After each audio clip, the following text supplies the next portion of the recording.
செய்திகள் வாசிப்பது நித்யா. உசிலம்பட்டியில் கஞ்சா போதையில் தனியார் பேருந்தை வழிமறித்து நடத்துனரை தாக்கிய விவகாரத்தில் 5 இளைஞர்களை கைது செய்து உசிலம்பட்டி நகர் காவல் நிலைய போலீசார் விசாரணை நடத்தி வருகின்றனர்.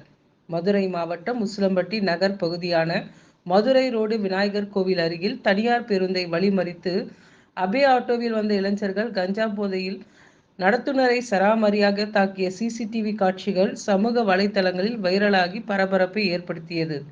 இந்த சிசிடிவி காட்சிகளின் அடிப்படையில் அபே ஆட்டோவில் வந்து தாக்குதல் நடத்தி இளைஞர்களை தேடி வந்த போலீசார் இந்த சம்பவம் தொடர்பாக கட்டதேவன்பட்டியைச் சேர்ந்த சூர்யா, அனீஷ், தினேஷ், உதயகுமார், முத்தையா என்ற 5 இளைஞர்களை உசிலம்பட்டி நகர காவல் நிலைய போலீசார் கைது செய்து தொடர் விசாரணை நடத்தி வருகின்றனர்.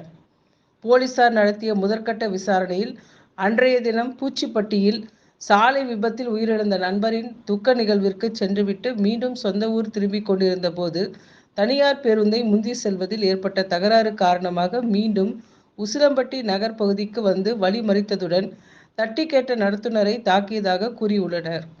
மேலும் உசிலம்பட்டி மற்றும் அதன் சுற்றுவட்டார பகுதிகளில் அவ்வப்போது கஞ்சா விற்பனை மற்றும் கடத்தலில் ஈடுபட்டோரை கைது செய்து நடவடிக்கைகள் எடுக்கும் காவல்துறை கஞ்சா போதைக்கு அடிமையான இளைஞர்களை கண்டறிந்து உளவியல் சார்ந்த ஆலோசனைகளை வழங்கி அவர்களை நல்வழிப்படுத்த நடவடிக்கைகள் எடுக்க வேண்டும் என்பதே பொதுமக்கள் மற்றும் பெற்றோரின் கோரிக்கையாக உள்ளது.